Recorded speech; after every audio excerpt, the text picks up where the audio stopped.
চারদিকে যেন শুধু যুদ্ধ আর যুদ্ধ। এই যুদ্ধের বিষাক্ত বাতাস যেন ভারত বাংলাদেশেও এসে পড়েছে। যে কোনো মুহূর্তে ভারত বাংলাদেশে আক্রমণ করতে পারে, কারণ সাম্প্রতিক সময়ে ভারতের সবচাইতে বড় মাথা ব্যথার কারণ হয়ে দাঁড়িয়েছে বাংলাদেশের রাজনৈতিক প্লট পরিবর্তন। বাংলাদেশ আর কারো নিয়ন্ত্রণে নেই, আর এ কারণেই তারা বাংলাদেশকে পরোক্ষভাবে দখল করার হুমকি দিয়ে আসছে প্রতিনিয়ত। যদিও এগুলোকে রাজনৈতিক বক্তব্য বলেই উড়িয়ে দেওয়া যায়, কিন্তু আসলেই যদি ভারত এমনটা করার চিন্তা করে থাকে তাহলে কি পরিস্থিতি দাঁড়াবে? বাংলাদেশ কি পারবে পৃথিবীর চতুর্থ বৃহত্তম ভারতের মতো সামরিক দানবের মুখোমুখি হতে, নাকি নতুন আর একটা গাজায় পরিণত হবে? নাকি ভারত বাংলাদেশকে আক্রমণ করলে নিজেই বিভক্ত হয়ে যাবে, আলাদা হয়ে যাবে সেভেন সিস্টার? আজ চলুন সেই বিশ্লেষণই করা যাক। ভারতীয় সেনাবাহিনীর সংখ্যা প্রায় 13 লাখ, যা চীনের পর পৃথিবীর দ্বিতীয় সর্বোচ্চ সৈন্যের অধিকারী দেশ। তবে ভারতের সেনাবাহিনীর একটা বড় অংশ তাদের অভ্যন্তরীণ নিরাপত্তায় নিয়োজিত আছে।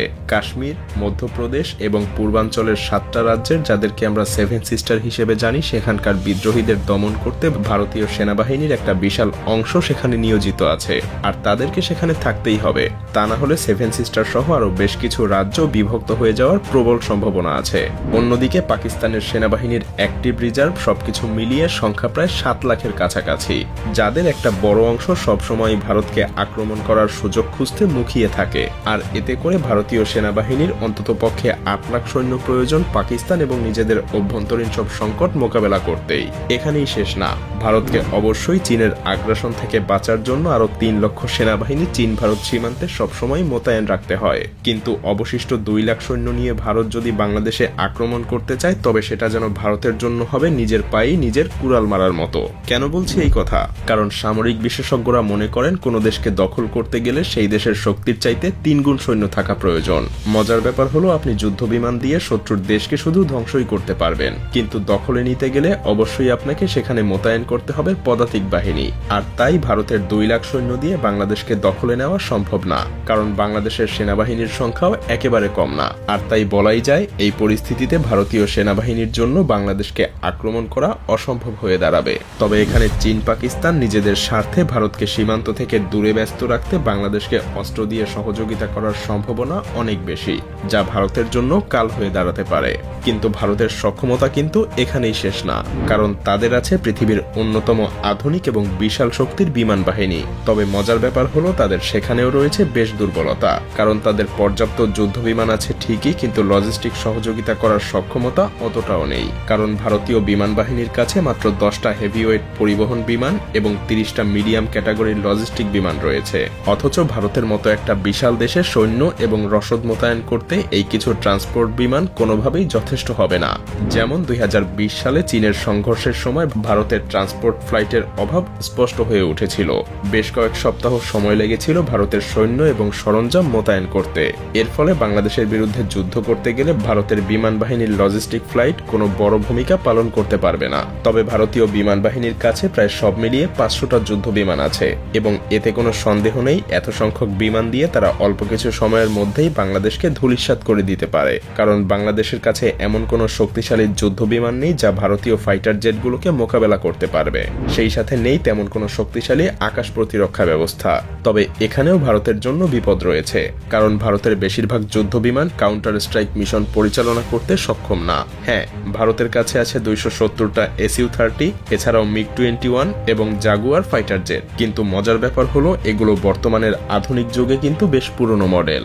ভারতীয় বিমান বাহিনীর একমাত্র কার্যকরী অ্যাটাক মিশন বিমান হলো মিরাজ 2000 এবং ডাসাল্ট রাফায়েল যুদ্ধ বিমান, কিন্তু এদের সংখ্যাও প্রয়োজনের তুলনায় খুবই কম। তাছাড়াও ডাসাল্ট রাফায়েলের মতো যুদ্ধ বিমানগুলো কিন্তু বাংলাদেশে ব্যবহার করার মতো সুযোগ নেই, কারণ ভারতের কাছে মাত্র 36টা রাফায়েল ফাইটার জেট আছে, এবং এগুলো মূলত চীন এবং পাকিস্তানকে মোকাবেলা করার জন্য প্রতিনিয়তই ভারতকে প্রস্তুত রাখতে হয়। তাই বলাই যায়, ভারতীয় বিমান বাহিনীর জন্য বাংলাদেশে ব্যবহার করা যেতে পারে এমন যুদ্ধ বিমানের সংখ্যা খুব বেশি না।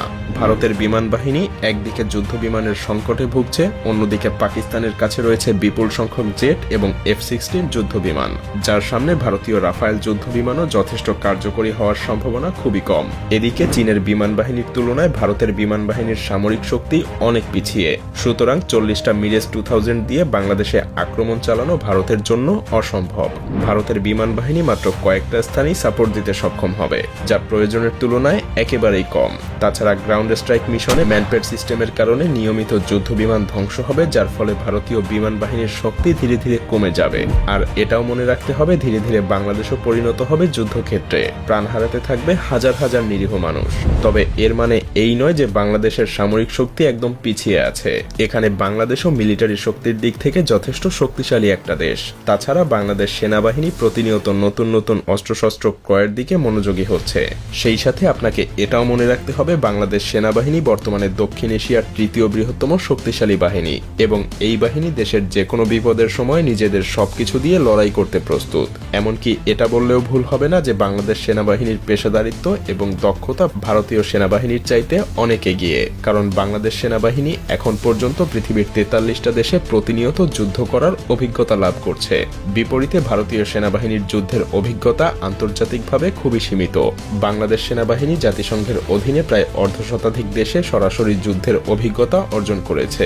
এতে তাদের দক্ষতা এবং অভিজ্ঞতা ভারতীয় সেনাবাহিনীর চাইতে অনেকটা বেশিই বলা যায়। তাছাড়া পেশাগত দক্ষতার পাশাপাশি বাংলাদেশ সেনাবাহিনী অত্যাধুনিক সমরাস্ত্র ক্রয়ের দিকেও ধাবিত হচ্ছে। বিশেষ করে বিভিন্ন আগ্রাসন মোকাবেলায় বাংলাদেশ পৃথিবীর বিভিন্ন দেশ থেকে যুদ্ধ ট্যাঙ্ক, যুদ্ধ বিমান এবং অন্যান্য সমরাস্ত্র সংগ্রহ করছে, যা বাংলাদেশের নিরাপত্তা ব্যবস্থা আরও মজবুত করবে। এমনকি বাংলাদেশ তুরস্কের কাছ থেকে বেশ কিছু সংখ্যক বর্তমান পৃথিবীর সবচাইতে অত্যাধুনিক ড্রোন বায়ারাক্তার TB2 কিনেছে। আরও কিছু সংখ্যক কেনার জন্য চুক্তিও করেছে, যার মাত্র 50টা দিয়েই ইউক্রেন হাজার হাজার রাশিয়ান যুদ্ধযান ধ্বংস করেছিল। সেই সাথে সমরাস্ত্রের উৎপাদন বাড়ানো এবং বাইরের দেশ থেকে আধুনিক অস্ত্র ক্রয়ের মাধ্যমে বাংলাদেশ সেনাবাহিনী আরও শক্তিশালী হওয়ার চেষ্টা করছে।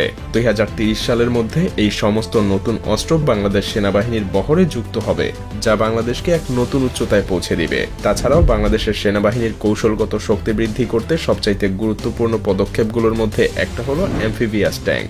সম্প্রতি বাংলাদেশ চীন থেকে 54টা অত্যাধুনিক উভচর ট্যাঙ্ক অর্ডার করেছে, যা পানিতে এবং মাটিতে দুই জায়গাতেই বেশ কার্যকরীভাবে চলতে পারে। এই ট্যাঙ্কগুলো এমনভাবে তৈরি যা তীব্র স্রোতেও অনায়াসেই চলতে পারে। এগুলো বিশেষ ধরনের হামলা চালানোর জন্য অত্যন্ত কার্যকরী, যা বাংলাদেশের প্রতিরক্ষা শক্তি আরও মজবুত করবে। আর তাছাড়া চীন ভারতের কাছে এই ট্যাঙ্কগুলো বিক্রিও করবে না। তবে পরিশেষে আমাদেরকে একটা কথা মনে রাখতে হবে যে যুদ্ধ কখনো শান্তি বয়ে আনতে পারে না, কারণ ভারত যদি বাংলাদেশের উপরে আক্রমণ করে তবে হয়তো তারা দখল করতে পারবে না, তবে ধ্বংসস্তূপে পরিণত হতে পারে বাংলাদেশ। প্রাণ হারাবে হাজার হাজার লাখ লাখ মানুষ। এমনকি ভারতের জন্যও রয়েছে অশনি সংকেত, কারণ বাংলাদেশের সাথে যুদ্ধে ব্যস্ত থাকলে চীন এবং পাকিস্তান অবশ্যই ভারতীয় মানচিত্রে আক্রমণ করতে দ্বিধাবোধ করবে না। আর সেভেন সিস্টার আলাদা হওয়ার জন্য তাদের নিরস্ত্র আন্দোলনকে হয়তো সশস্ত্র আন্দোলনে পরিণত করতে পারে। এমন ভয়াবহ কিছু হলে দুইটা দেশই ক্ষতিগ্রস্ত হবে। আর তাই প্রতিবেশী দুইটা দেশের জনগণের উচিত এমন কোনো উস্কানিমূলক কার্যক্রম না করা যাতে দুই দেশের মধ্যে বন্ধুত্বপূর্ণ সম্পর্কের পরিবর্তে শত্রুতার সৃষ্টি হয়, কারণ এতে উভয় দেশই ক্ষতিগ্রস্ত হবে।